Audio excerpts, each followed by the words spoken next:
नमस्कार मेरे प्यारे दोस्तों, मैं हूं आपका होस्ट शेफ धीरज। अगर आपका रेस्टोरेंट या क्लाउड किचन स्विगी जोमेटो के प्लेटफॉर्म पे लिस्टेड है और आपके पास भी ऑर्डर्स की संख्या बहुत कम है, आपके पास बहुत कम ऑर्डर आते हैं, तो यहाँ पे ये वीडियो आपके लिए ही है। लगभग मैं यहाँ पे आपको 8 पॉइंट्स बताने वाला हूँ जो कि आपको फॉलो करने हैं और आप देखेंगे आपके जो ऑर्डर्स की संख्या बढ़ने लगेगी। वीडियो को अगर मैं आगे बढ़ाऊं उससे पहले अगर आप मेरे चैनल पे पहली बार हैं तो आप भी अगर और आपको एक फूड बिजनेस ऑनर हैं तो मेरी कई सारी प्लेलिस्ट है। रेस्टोरेंट की प्लेलिस्ट है, क्लाउड किचन की प्लेलिस्ट है, फूड ट्रक की प्लेलिस्ट है, हाउ टू स्टार्ट बिजनेस की प्लेलिस्ट है। उन्हें जाके देखिएगा। 1200 से ज़्यादा वीडियोज़ हैं जो कि आपको समझ आएंगी कि आपको अपने बिजनेस को किस प्रकार से रन करना है। सारी की सारी चीज़ें जो फ्रंट एंड की होती हैं वो तो बताई गई है, पर जो भी चीज़ें सबसे ज़्यादा ज़रूरी मैं बोलूँगा यहाँ पे जो बैक एंड की चीज़ें होती हैं उनको डिटेल में समझाया गया है, तभी जो वीडियो की संख्या यहाँ पे 1200 प्लस हो चुकी है। तो चलिए शुरुआत करते हैं। सबसे पहला यहाँ पॉइंट है वो है हमारे टाइप्स का। जब भी आप स्विगी जोमेटो के साथ टाइप्स करते हैं तो स्विगी जोमेटो वाले आपको मेल भेजते हैं कि ये सारे एरिया को हमने आपके रेस्टोरेंट के लिए सिलेक्ट करके रखा है। और यहाँ पे आपको ये ध्यान रखना होता है कि आपको उन एरियाज़ को चेक कर लेना होता है कि भाई इसके अलावा आपके जो 3 से 5 किलोमीटर के एरिया के अंदर कोई और जगह भी आ रही है और लोकेशन भी आ रही है तो उनको भी ऐड करवा लो। तो ये बहुत ही ज़्यादा ज़रूरी काम हो जाता है। कभी कभी आजकल हम लोग किसी थर्ड पार्टी के द्वारा अपने स्विगी जोमेटो को टाइप्स करवा देते हैं, पर वहाँ पे वो लोग बिल्कुल भी इंटरेस्ट नहीं लेते। स्विगी जोमेटो से जो भी मेल आता है वो उसे एक्सेप्ट कर लेते हैं, पर अगर आप थोड़े समझदार हैं तो आप ये नहीं कीजिएगा। अगर आप किसी एजेंट से भी करवा रहे हैं तो प्लीज़ उसको भी जरूर बोलिएगा कि जो भी लोकेशन स्विगी और जोमेटो हमारे लिए सेलेक्ट करके भेज रहा है तो प्लीज़ हमें पहले भेजिएगा। हमें कुछ ऐसे एरियाज़ भी उसमें डाल देने दीजिएगा जिससे कि आपके रेवेन्यू बढ़े। मान लीजिए एग्जाम्पल लेता हूँ, मैं सेक्टर 3 में बैठा हूँ और रोड के पार ही मेरा सेक्टर 2 है और वहाँ पे बहुत सारे ऑलरेडी क्लाउड किचन है, बहुत सारे ऑलरेडी रेस्टोरेंट है। तो मुझे स्विगी जोमेटो को बोलना होगा कि भाई ये वाला एरिया भी मेरे इसमें ऐड कर दीजिए ताकि मेरी भी जो ऑर्डर्स की संख्या थोड़ी बढ़ पाए। तो इस चीज़ का आपको ध्यान रखना है। दूसरा यहाँ होता है करेक्ट टाइमिंग। आपके स्विगी जोमेटो के प्लेटफॉर्म पे जो भी टाइमिंग है आपको अपना उनको फॉलो करना है। ये नहीं कि स्विगी जोमेटो पे आपकी जो टाइमिंग है 11 बजे और आप सुबह 9 बजे ही रेस्टोरेंट ओपन कर दे रहे हैं। यहाँ पे ओपन करने का मतलब है कि आपके एक तो ऐप होती है, दूसरा आपकी उनकी प्रोफाइल होती है। जो ऑर्डर करने वाला ऐप होता है वो अलग होता है, जो नॉर्मल प्रोफाइल्स होती हैं हमारी जोमेटोज़ पे वो अलग होती है। तो वो मिसमैच नहीं होनी चाहिए, सारी की सारी इन्फॉर्मेशन करेक्ट होनी चाहिए। आपको आपकी टाइमिंग्स का आपको फॉलो करना चाहिए। ये चीज़ें भी मायने रखती हैं आपकी ऑर्डर की संख्या को बढ़ाने या कम करने के लिए। अगर आप कुछ भी नए टाइमिंग्स डाल रहे हैं, कहीं पे ब्रेक डाल रहे हैं, बीच में ब्रेक का मतलब बीच में बंद है, या किसी दिन आप ऑफ कर रहे हैं, तो वो सारी की सारी चीज़ें आपको अपडेटेड रखनी है अपने मोबाइल ऐप पे भी और अपने प्रोफाइल पे भी। और जब ये सारी की सारी चीज़ें सिंक होगी, एक जैसी होंगी, आपके ऑर्डर्स की संख्या बढ़ने लगेगी। इसके बाद तीसरा है वो है आपका पिकअप टाइमिंग का। कोशिश कीजिएगा कि जैसे ही कस्टमर आपको ऑर्डर करता है, आपके यहाँ पे जो आपकी बेल रिंग कर दी है, आपको फटाफट ASAP as soon as possible आपको पिक कर लेना है। क्योंकि अगर आप पिक नहीं करते हो कई लंबे समय तक आपकी घंटियाँ बजती जा रही है और कस्टमर भी वहाँ पर बोर हो जाता है। उसे लगता है यार ये लोग रेस्टोरेंट वाले हो सकता है कि बहुत ज़्यादा बिजी हों इसलिए पिक ना कर रहे हों या फिर बंद हो, दो ही उसके मन में ख्याल आते हैं और वो स्विच करके किसी दूसरे रेस्टोरेंट पर चला जाता है। तो आपको इस बात का भी ध्यान रखना है।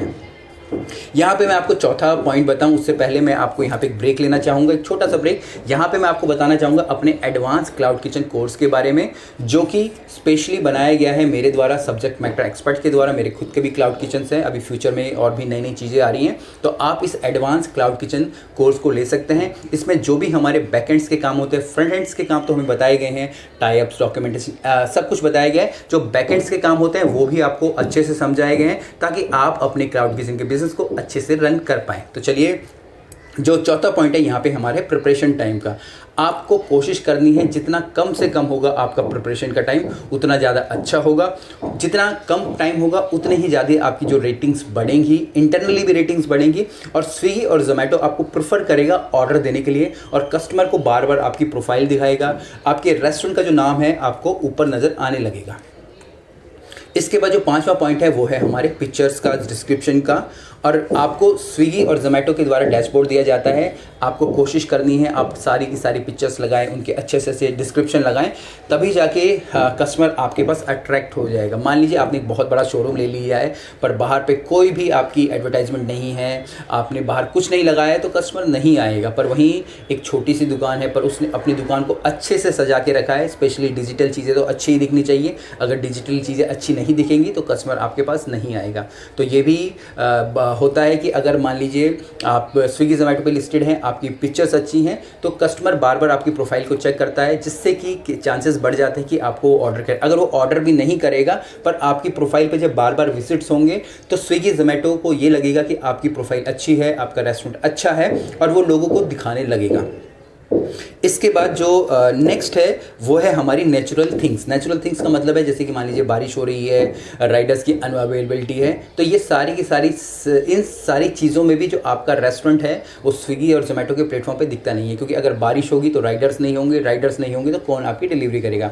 पर वहीं अगर इसका उल्टा हो रहा है, बारिश भी नहीं हो रही है और राइडर्स आपके एरिया में नज़र नहीं आ रहे, अगर राइडर्स आपके एरिया में नहीं होंगे तो आपकी प्रोफाइल स्विगी जोमेटो में नहीं दिखेगी। तो आपका जो भी की अकाउंट मैनेजर है या फिर मेल के द्वारा उनको बताने कि भाई इससे इतने समय से लेके इतने समय तक मेरा रेस्टोरेंट ऑफलाइन दिखा रहा था, मेरे यहाँ पे राइडर्स की संख्या कम है और आप प्लीज़ इस चीज़ को दुरुस्त कीजिए। जब आप उनको 2-4 बार 5 बार मेल करेंगे तो वो भी उस चीज़ को सीरियस लेने लगेंगे, नहीं तो वो भी आपको भूल जाएंगे। तो आपको ये भी चीज़ें अपडेट करती रहनी चाहिए और ये भी सारी चीज़ें आपको देखती रहनी चाहिए।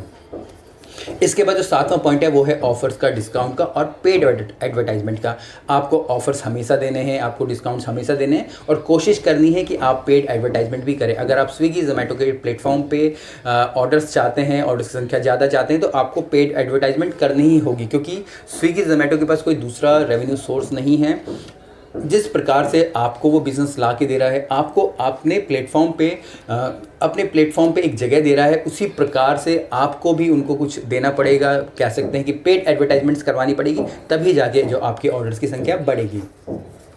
सबसे लास्ट पॉइंट यहाँ पे हमारी है चेंज ऑफ लोकेशन। खासकर क्लाउड किचन में ही होता है कि हमने कहीं पे चीज़ जगह रेंट पे ली, उसके बाद हम किसी दूसरी जगह शिफ्ट कर जाते हैं और हम अपनी लोकेशन स्विगी जोमेटो पे चेंज नहीं कराते हैं। हमारे जो फसाई लाइसेंस होते हैं वो भी वही के ही होते हैं, पर ऐसा नहीं करना है। अगर आप अपनी लोकेशन चेंज कर रहे हैं तो स्विगी जोमेटो को ज़रूर बताइएगा, अपनी लोकेशन ज़रूर चेंज कीजिएगा, इवन फसाई लाइसेंस भी ज़रूर चेंज कीजिएगा। अगर आप ऐसा नहीं करोगे तो जो स्विगी जोमेटो का राइडर है वो आपकी पुरानी लोकेशन पे जाएगा और उसके बाद वो आपको वहीं बुलाएगा, आपको बोलेगा कि आप अपने खाने को वहीं लेके आइए, क्योंकि वो ट्रैक हो रहा होता है। वो तो अपनी मर्ज़ी से हो सके क्या पता आपके पास आ भी जाए, पर स्विगी जोमेटो की जो कंपनी है उनको अलाउ नहीं करती हैं। इससे उनकी रेटिंग्स में भी फ़र्क पड़ता है। अगर वो ऐसा कर रहे हैं तो वो इलीगली एक तरीके से हो जाता है।